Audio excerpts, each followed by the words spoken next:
Lieutenant Jake Morrison checked his chronometer again. 4th time in 6 minutes. His boots echoed down the slightly too clean corridors of the Asclepius, a medical frigate designed to keep the galaxy's misfits alive, whether they deserved it or not. He hated medical appointments. The air here felt different. Lighter in the Zephyrian wing, where artificial gravity was tweaked to reduce skeletal strain. The corridor smelled of ozone and mint, thanks to the Rigelian therapeutic pools bubbling behind biosealed glass. Every turn revealed a cross-cultural detail. Alien script glowing faintly on the walls, a floating droid humming in a language Jake didn't understand, and once an Andelan child giggling upside down on a ceiling. Jake wasn't in the mood for galactic harmony today. He hadn't slept, thanks to the new shift commander barking orders like a malfunctioning AI. His neck was stiff, his temper shorter than a Martian espresso shot, and his head throbbed from analyzing a communications leak that turned out to be 2 engineers flirting via maintenance logs. When he reached Medical Bay 7, the door whispered open with that annoyingly smooth hiss. "Next," a soft voice called. He stepped in, then paused. Standing there, stylus poised midair, eyes scanning a tablet, was Lyra Kethel. A Valian, easily mistaken for a statue carved from living amethyst. Her skin shimmered in sterile white lighting, shifting gently like velvet under moonlight. Violet with a trace of iridescence, it drew the eye without permission. Her long neck arched like a swan's, and her voice smooth as warm mercury. She didn't look up. Not yet. Lieutenant Morrison, monthly screening, standard immunization, and what was the third item? Reflexology assessment, Jake replied, peeling off his jacket. Though I'm hoping that's not a euphemism for something illegal.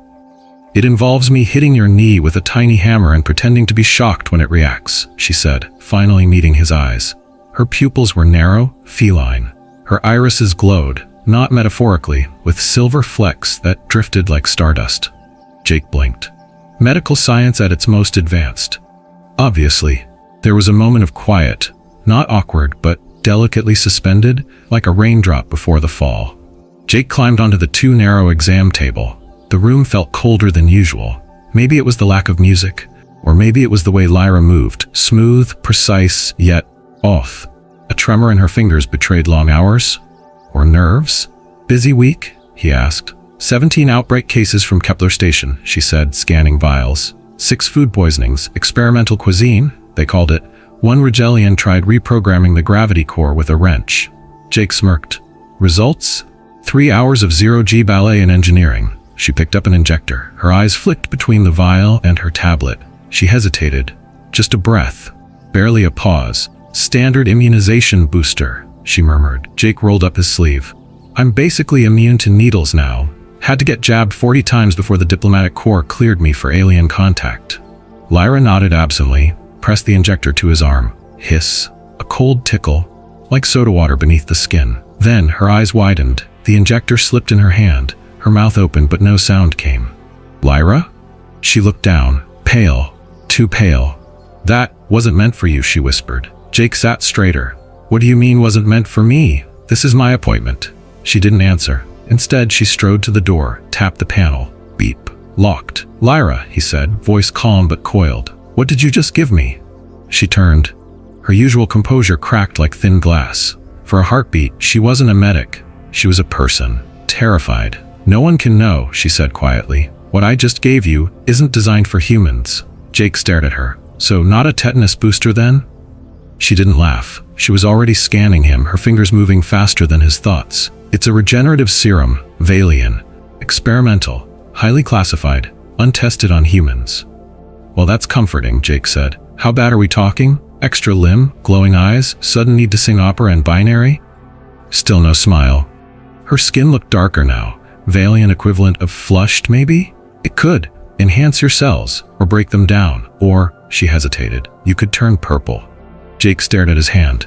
Cool, at least I'll match the drapes. She finally gave a half laugh. It died quickly. I could lose everything, she said, eyes wet. My license, my freedom. They'll throw me in a cell so deep I'll need sonar to scream. Jake looked at her, really looked. Past the exotic features, past the panic. There was something else there. Guilt, fear, a medical mind at war with itself. You locked the door, he said slowly, because you wanted time, not to escape, to fix it. Lyra nodded. They'd isolate you, turn you into a lab rat. Jake rolled his shoulder. So far, I feel fine, tingly, like I just drank 6 shots of espresso, but not bad. That's how it starts, she whispered. He tilted his head. Then let's start from there. What? 4 hours until my shift starts. That's 4 hours for us to figure this out. She blinked. You want to help? You gave me a mystery. I love mysteries. A pause, then a breath. Lyra looked down. Her fingers stopped trembling. Then I'll need to monitor everything. Heart rate, neural activity, sensory changes. Got it. Jake smirked. First update, I can now hear 2 medical droids debating artificial flavoring down the hall. Also, someone singing opera badly. Lyra froze. That's impossible. Welcome to my Tuesday. She looked up. For the first time, there was something new in her eyes. Wonder. Jake, I'm so sorry. He reached out, lightly touched her wrist. The skin was warm. Warmer than expected. Hey, let's figure this out. Together. Jake sat on the medical bench, arms crossed, eyes narrowed, as Lyra swept the scanner over him for the 4th time in under 10 minutes. Still alive, he offered helpfully. You're not supposed to be fine, she murmured, staring at the readings. You should be. She stopped herself. Jake raised a brow. Bleeding from the ears, sprouting scales, confessing my darkest secrets. That was just phase 3 of the original test subjects. She met his eyes, then added under her breath, the ones we didn't keep. Jake blinked. Okay, you're really gonna have to stop dropping those little death bombs so casually. She bit her lip, clearly struggling to stay composed. The monitor on her left beeped erratically. What does that mean? Jake asked. Your brain activity is elevated. Define elevated. You're thinking in multiple threads simultaneously. Jake tilted his head. Like multitasking? More like playing chess, writing poetry, and calculating orbital decay at the same time. Jake chuckled. So basically me on a good date. Lyra gave him a look, half disbelief, half reluctant amusement. You're joking through a potential cellular catastrophe. Of course I am. I'm human. It's our thing. We panic on the inside and flirt on the outside. She snorted, then covered her mouth in surprise, as if laughter wasn't allowed in this room. Jake grinned.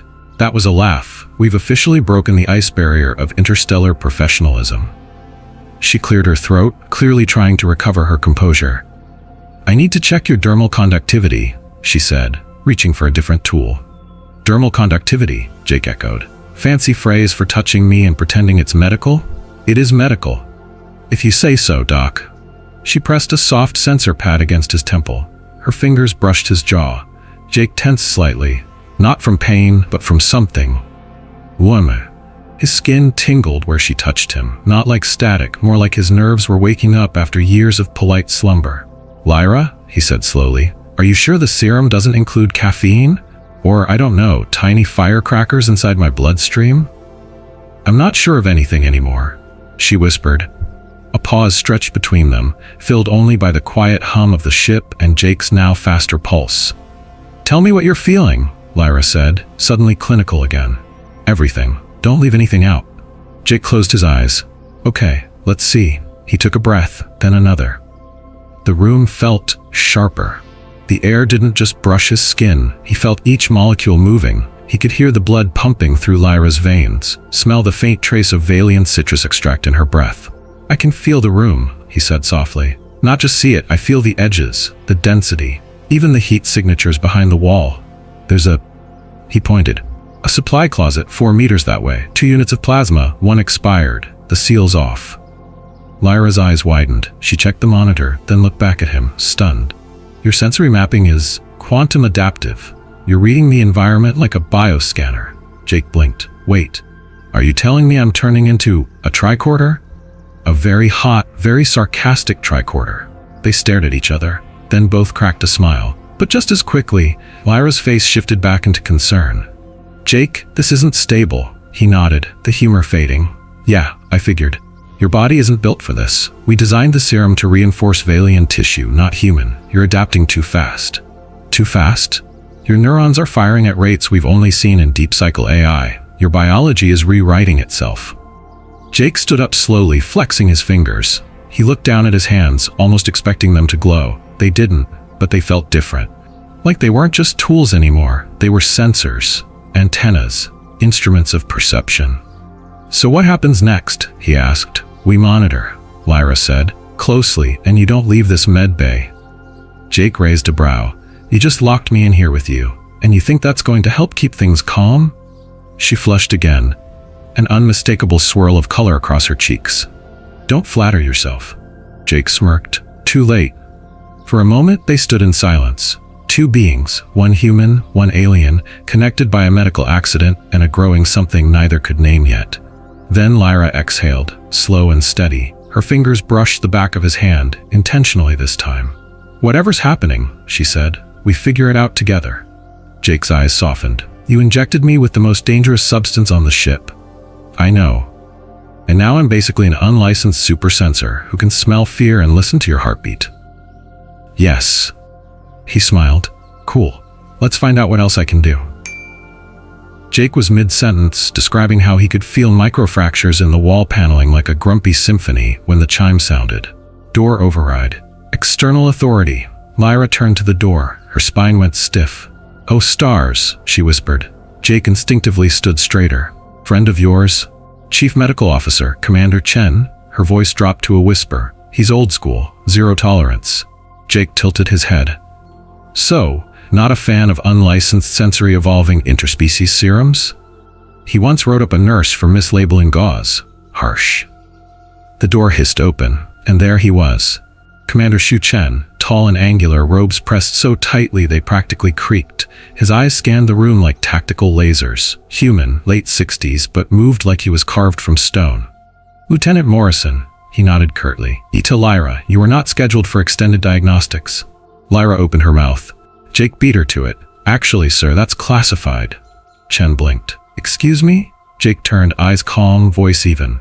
The kind of voice that started wars or ended them. Under Directive 29V from Interspecies Combat Integration Council, Special Sensory Augmentation Monitoring, top-level discretion. Chen squinted. I've never heard of Directive 29V. Exactly. Jake kept his face stone still. Chen looked to Lyra. She hesitated. A long, perilous heartbeat. Then she nodded. Yes, Commander. Subject Morrison is participating in the preliminary stages of our human variant perception mapping. Jake nearly applauded internally. She sold it like a pro. Chen crossed his arms. This facility is not cleared for black-level testing. Provisional clearance was granted by Admiral Tiva of the Central Covert Ops, Jake said, inventing names as he went. Due to Morrison's anomalous neural compatibility, we didn't want to waste the window. Chen frowned, clearly annoyed but not yet suspicious. You should have logged this. And risk contaminating the baseline results? Jake replied smoothly. Data must be untainted, no psychological drift. He'd read enough bureaucratic science to bluff the best of them. Chen huffed. Very well, but I want a report. Full sequence. Submit to my office within 18 hours. Of course, Commander, Lyra said. Chen paused, glanced once more at Jake, then at Lyra, maybe sensing something, but not enough to act. Then he turned and strode out. The door sealed behind him. A full 10 seconds passed. Jake let out a breath. Well, that was fun. Lyra collapsed into the chair. You just lied through my absolutely charming teeth, he said. Yeah, you're welcome. She stared at him. Why? Jake shrugged. Because if he knew the truth, you'd be in chains and I'd be in a specimen jar. You didn't have to protect me. Yes, I did. Silence again. Not awkward, just full. She looked at him differently now. Not just a patient, not a mistake, something else. Thank you, she said, voice quieter, for trusting me. Jake smiled, just returning the favor. Their eyes locked again, for longer this time. Something unsaid passed between them. Recognition, respect, a tremor of something deeper. She stood, crossing the room, close now. I'll still need to continue scans, she said, more closely than ever. You want an excuse to touch me. I want an excuse to not let you die in front of me. His smile faded, but it wasn't sadness, just gravity. We're in this now, he said, all the way. Yes. She hesitated. You really made up an admiral? Tiva's real, I think. Probably. She laughed, soft, melodic, and surprised, like she hadn't heard herself laugh in days. He liked that sound. Then the monitors chimed again. A news spike. Neural activity surging. Jake? She whispered. He nodded. Yeah, I feel it too. Jake sat in silence. Not because he was tired. No, his body felt wired. Like every cell had swallowed a star and didn't know how to stop glowing. He could hear the faint buzzing of a coolant line 3 decks down, feel the microscopic variations in pressure against his skin with each pulse of the ship's artificial gravity. His senses weren't just sharper. They were layered. He could understand the hum of the environment like it was a language. Lyra, meanwhile, paced slowly, watching him like he might combust at any second. But beneath her clinical exterior, something had shifted. Her worry had evolved. It wasn't just about protocol anymore. It was about him. "Jake," she finally said, "how are you feeling now?" He took a breath, then exhaled slowly. "Honestly, like my skin isn't skin anymore. It's radar. Like I could close my eyes and map the entire medbay from the echo of your heartbeat alone." Her brows furrowed. She picked up the scanner, aimed it at his temple again, but paused. "You're changing too fast. Feels like I'm upgrading from inside out, like my cells are arguing over who gets to evolve first." Lyra winced. "It's not just neural, it's systemic. The serum is rewriting your metabolic architecture, turning sensory cells into adaptive matrices." Jake blinked. "Those are words, very scary words. It's not meant to be scary. Then why do you look like you're about to faint?" She turned the scanner on. The results made her lips tighten. "Your neurochemistry is building predictive loops. You're starting to perceive inputs before they happen. Short bursts, but..." "Wait," Jake interrupted. "Like precognition?" "Not exactly. More like high-speed data integration. You're anticipating reality. Intuition evolved into prediction." Jake rubbed his temples. "I knew I shouldn't have skipped breakfast. You don't understand, Jake. This shouldn't be possible. We tested the serum on Valian soldiers post-injury. It was supposed to regenerate damaged tissue, not rebuild entire functions." "So why is it doing this to me?" She hesitated, then said softly, "Because you're not Valian. Your biology's trying to integrate an alien command set, but instead of rejecting it, your cells are reinterpreting it." Jake stared at her. "Are you saying I'm rewriting your science?" She met his gaze. "You're not just a side effect, Jake. You're the first successful hybrid response. If the council finds out," he nodded, "they'll tear it all apart." Then, his eyes narrowed. He turned slowly to the medlocker across the room, walked over, opened it. Inside, dozens of sealed vials, temperature-controlled, perfect rows. Jake reached in, pulled one out, held it to the light. "This one's wrong," he said quietly. Lyra stepped beside him. "What?" "The seal's clean, but the resonance is off." He paused. "I can feel it. This batch is contaminated." Lyra blinked. "You can feel it?" He nodded. "I don't know how, but it's not the same. The molecular vibration, it's lopsided." Lyra took the vial, scanned it. Red alert. "You're right. The synthesis pattern's corrupted. This could have shut down a patient's immune system completely." "How many batches like this?" Jake asked. Lyra moved fast, scanning drawer after drawer. 3 more vials pinged red. Her face paled. "Someone's been tampering with the core supplies." A long silence. Jake folded his arms. "Accident or sabotage?" "Hard to say. But this isn't cross-species error. This is targeted. These vials are for human-compatible patients only." Jake's jaw tightened. "Then someone's trying to kill humans, silently, through their medicine." Lyra looked stunned. "It's not just about you anymore." "No," Jake agreed. "It never was." 2 hours later, they sat in the sealed diagnostics room. The lights dimmed, security feed looped. Lyra had pulled up restricted logs. Jake watched quietly as screen after screen scrolled past. "You know you're risking your career doing this," he said. "You're risking your life by sitting still," she replied. Jake gave a half smile. "Touche?" Then a name popped on screen. "Riel Pharmaceuticals." Jake leaned closer. "That's not a supply contractor." Lyra nodded. "They're not supposed to be on the ship's vendor list. And yet their vials are here. And poisoned." A knot formed in Jake's stomach. "We've got sabotage," he said. "Corporate level. Maybe worse." "I should have caught this," Lyra muttered, her voice bitter. "I was too busy trying not to get fired for stabbing you." Jake looked at her. "You didn't just stab me, you made me better." "You don't know that yet." "I do," he said quietly. "Because right now, you and I are the only 2 people who know this is happening. And instead of panicking, you're scanning, plotting, and saving lives." She looked at him. Her expression softened. "You should have been a diplomat." "I tried. Turns out I talk too much and punch things." "You haven't punched anything yet. Give me time." Silence again, the kind that didn't need to be filled. Jake watched her, noticed the way she bit her lip when thinking, the way her fingers danced across the screen like she was playing a slow song only she could hear. "Lyra," he said. She looked up. "Why did you keep me locked in here after the shot?" A pause. She considered her answer. "At first, I panicked. I was afraid. But then..." She looked down. "Then I realized you didn't scream. You didn't run. You stayed calm. You looked at me like I was more than a mistake."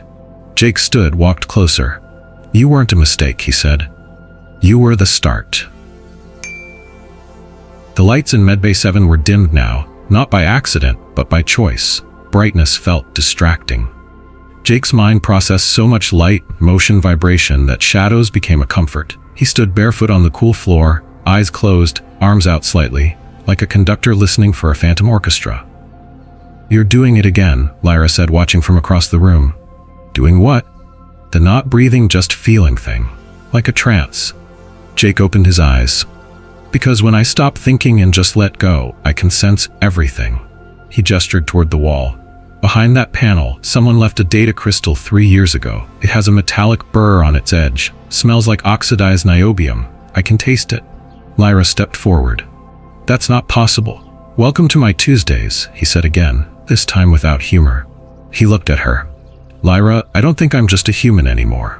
Her breath caught. "You mean, something's shifting. Deep, subcellular. I don't feel fear the same way, or hunger, or even time. It's like I'm syncing with something else." He paused. "Something Valian." Lyra froze. Jake gave a soft, almost laugh. "Congratulations, your little accident turned me into a half-alien biotech interface." "You don't look Valian," she said softly. "Not yet." He turned to the console. A flick of his hand brought up the molecular resonance logs. "This is the corrupted batch from Real Pharmaceuticals. It vibrates wrong. Not just defective, it's deliberately unbalanced. The chemical lattice is designed to collapse on contact with human DNA." Lyra stared at the data, her fingers trembling. "You're right, this is targeted. That's not an accident, that's sabotage." Jake's eyes narrowed.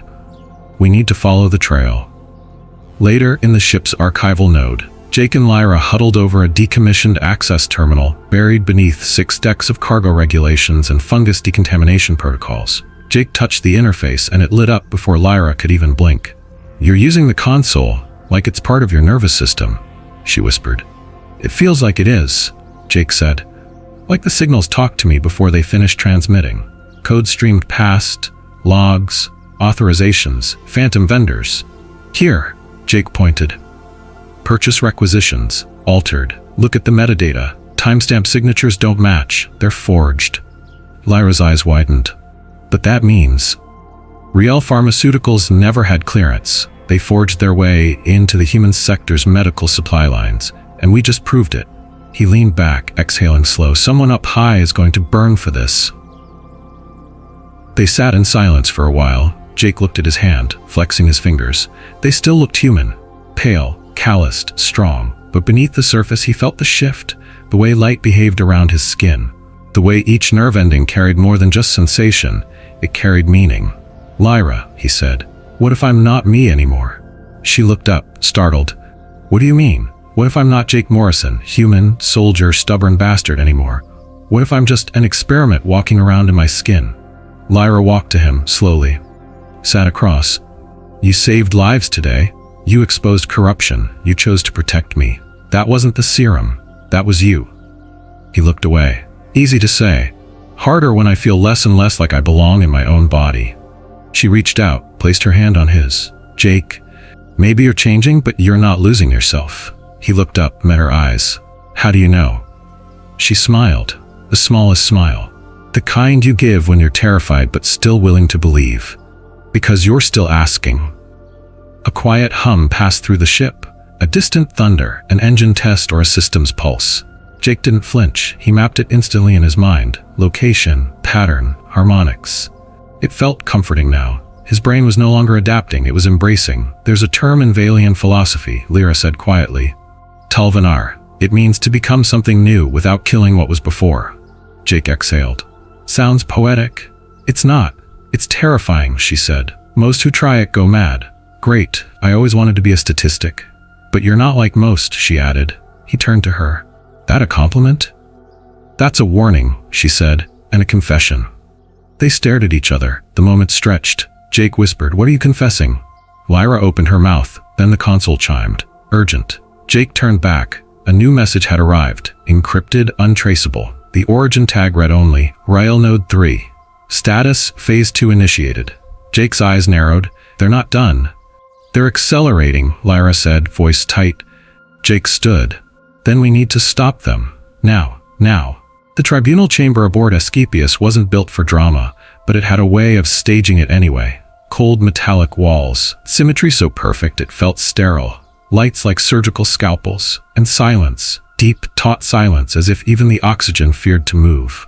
Jake stood at the center, flanked by 2 Union guards, not chained, not restrained, just present, on display. Lyra sat in the witness box, palms flat, back straight, her breath slow, controlled, barely. 3 high officers of the Allied Medical Council sat before them.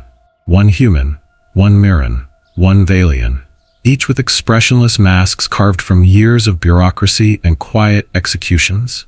"State your designation," the center officer, Valian of course, intoned. "Lieutenant Jake Morrison, Human Defense Corps, Special Liaison to Medical Division Alpha 9. And your reason for being in restricted pharmaceutical containment on Stardate 388.3? Jake glanced at Lyra, then faced forward. "Because I was injected by accident with a classified Valian regenerative serum. I was placed under observation." A pause, a flicker in the Valian officer's eye. "And the source of this injection?" Jake inhaled slowly. "Unknown at the time. That was the lie. But it was the safe one." The human officer raised a brow. "Lieutenant, did Nurse Lyra Kethal inject you?" Jake kept his voice level. "She was on duty, but no sir, she did not." A beat, Lyra turned slightly, just enough that their eyes met for a fraction. Her hand twitched. "He's protecting me again." The Mirran clicked his mandibles softly. "Our records show your sensory faculties evolved post-injection. Unregulated augmentation is grounds for involuntary detainment." "I am not a weapon," Jake said. "I'm a survivor." The human leaned forward. "Then explain why a Riel Pharmaceuticals tag was found embedded in the corrupted vials you and Nurse Kethal intercepted." "Because someone is tampering with human-compatible medical supplies. That's not a mutation. That's a crime." A murmur passed through the back of the room. "Do you have proof?" the Valian asked. Jake gestured to the datapad he'd submitted. Full analysis, source codes, forged metadata. The vials were part of a silent infiltration targeting human patients under the guise of care. "And why?" the Valian asked. "Did you not report this immediately to superiors?" "Because the moment I reported it, you would have locked me in a containment cell and dissected the evidence, including me." The room went still. He was daring them to deny it. Outside the chamber, 20 minutes later, Jake stood alone, palms on a cold steel railing, eyes locked on the observation window. Beyond the glass, the stars. The great unknown. He didn't flinch when Lyra approached. "You shouldn't have lied," she said softly. "I didn't lie. I just didn't volunteer you for the pyre." She leaned next to him. "I could have spoken up." "I know, but you didn't. You hesitated." He looked at her. There was no anger, only understanding. "You're not weak, Lyra. You just didn't want to lose us." A breath caught in her throat. "So what now?" she asked. "We're under observation. The council wants full oversight of your condition, weekly neural sync scans, serum reclassification." "Let them watch," Jake said. "Let them document, because I'm not hiding anymore." He turned, now fully facing her. "You said this serum was designed to heal warriors, but I think it did something better. It gave me a choice." Lyra's voice trembled. "What choice?" "To become more than what I was. Not because they told me to, not because I'm a weapon, but because you gave me a chance to choose how I change." He stepped closer. "And I choose to fight, to heal, to expose the truth. And yeah, maybe to scare the crap out of whoever thought humans would just roll over." A silence. Then Lyra smiled, a full, open smile, eyes glistening. "You're impossible." Later that night, as the ship silently through deep space, Jake sat alone in the diagnostics chair. Wires ran into ports. Data flowed. Observers watched from behind mirrored glass. But inside he felt calm, not because the danger had passed, but because the decision had been made. The corridor between the tribunal hall and the science deck was nearly empty at this hour. just low blue ambient lights tracing across the floor like flowing stardust and transparent alloy walls revealing the infinite dark of space. Jake walked slowly. His steps didn't echo. The ship's insulation tech was too perfect, but he imagined them echoing anyway. It made him feel less alone. Behind him, soft footsteps, deliberate, hesitant. He didn't turn. "You followed me," he said. "I wasn't done talking," Lyra answered. He stopped, turned. She stood there, only a few steps away, but far enough that the distance felt intentional. "You okay?" he asked, voice low. She looked up, and for once she wasn't wearing her mask of calm professionalism. Her eyes were uncertain, vulnerable. "No," she admitted, "but I think I will be. Eventually." Jake nodded. "Yeah, that's about where I am too." They stood in silence. Beyond the glass wall, a field of stars shimmered, cold, unblinking. "You ever feel like we're just specks of dust in something way too big to care?" he asked. Lyra tilted her head. "All the time." "So what makes it worth it?" Jake asked. She looked at him, steady, quiet. "The people who notice the dust," she said, "and choose to hold it anyway." Jake's throat tightened. "Lyra?" She stepped closer. Just one step, enough to cross a threshold only they felt. "Can I tell you something stupid?" "Only if it's honest." "It is." She took a breath. "The day I first saw you, before the accident, before the injection, I was already watching you." Jake blinked. "Watching me how?" "Not creepy," she added quickly, hands up. "Just observing. I'd seen your reports, heard how you talk to other species, how you don't flinch when something's unfamiliar. You were human, but not arrogant, curious, kind, a little chaotic." Jake smirked. "So basically irresistible. More like magnetic," she whispered. "Even before everything happened, you were already different. The serum didn't make you special. It just revealed what was already there." A silence.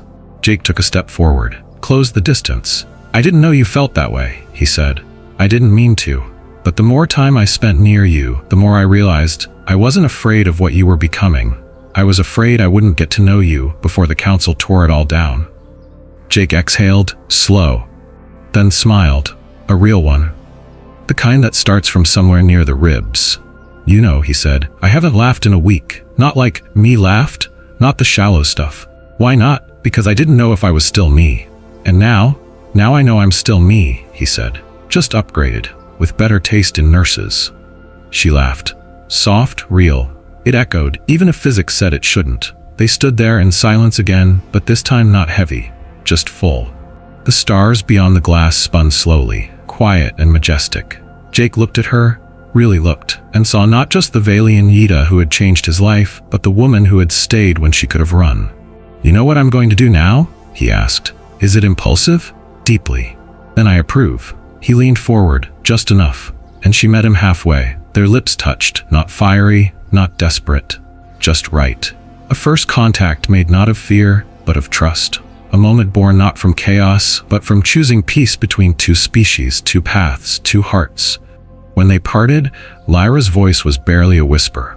"That didn't feel like a mistake." "It felt like gravity," Jake replied, "but the good kind, the kind that holds things together." They stood like that, forehead to forehead, suspended in their own orbit. Elsewhere, behind a sealed partition, a council technician logged the last neural scan results. His brow furrowed, because the data from Jake's most recent scan showed something strange. Not decay, not corruption, but stabilization. Jake wasn't breaking, he was becoming. The Hippocrates wasn't just a medical ship, it was a dream. A floating sanctuary orbiting the Trillion Belt, neutral space, where research wasn't regulated by fear or politics, only by the pursuit of healing. Jake stood in Lab Bay 4, his palm hovering over a sealed pod of cryo-damaged tissue. The graft was Valian organic, riddled with unstable ions. He didn't use tools, he didn't need them anymore. Instead, he closed his eyes, focused, and felt. In his mind, the molecules whispered. They told stories of fracture, pressure, fear. They pulsed with needs, heat, balance, a memory of their former structure. He responded, like a conductor guiding a broken symphony. The tissue began to reweave. Behind him, Lyra watched, stunned but not surprised. "You make it look effortless," she said. Jake opened his eyes. "It's not. It's listening. It's knowing what not to fix." She nodded slowly. "You're more sensitive to living systems than any Valian I've seen. Than anyone, actually." "You say that like it's a good thing." It is, but it's also overwhelming, isn't it? Jake leaned back, hands on hips. Imagine hearing everyone's pain like background static. Imagine knowing how to help, but realizing you can't save everyone. Lyra stepped forward, her voice soft. That's still a choice. That's what makes you you, Jake. Not the serum, not the mutation. The fact that you choose to help. He looked at her. Even if it costs me my own humanity? You never lost it, she said. You just outgrew the version the world expected. A pause. Then she added gently, you're still human. Just better. Hours later, Jake sat in the viewing chamber. A panoramic dome of crystal alloy, looking out at stars that shimmered like ancient questions waiting for answers. He was alone. No monitors, no observers. Just him, the hum of the ship and the pulse of a new kind of silence. Not empty, but full of potential. His fingers traced the rim of his mug. Not coffee. Something Lyra brewed. Bitter, floral, alien. He didn't hate it. His thoughts drifted. He wasn't normal anymore. His blood carried strands of Valian encoding. His brain processed reality in layers humans couldn't name yet. But his heart still reacted when someone cried in the next room. Still ached at injustice. Still burned when Lyra touched his hand and smiled like she trusted him with the universe. Maybe evolution wasn't about leaving humanity behind. Maybe it was about becoming the version that humanity could never reach alone. He exhaled, and in the distance, a star flared, gold and violent. Jake watched it with quiet certainty. He whispered to himself, we weren't meant to stay the same forever. Epilogue. Message to Earth. Later, in a sealed transmission to Earth Medical Command, Jake sent a personal report. No encryption, no aliases, just his voice. Calm, direct, resolute. This is Lieutenant Jake Morrison, reporting from the Hippocrates research vessel. I have not been compromised. I have not gone rogue. I've changed. Yes, but not in the way you fear. I'm still loyal, still driven by duty, but more importantly, I'm now capable of understanding life beyond ours, feeling it, saving it. If that makes me less human in your eyes, I understand. But I believe I'm more human than I've ever been. He paused, then said firmly, we don't fear the unknown because we're weak. We fear it because we hope it can change us. And sometimes it does. Humanity isn't lost when we change. It's revealed. On Sci-Fi Sky, if you love stories where evolution meets emotion, you're in the right orbit.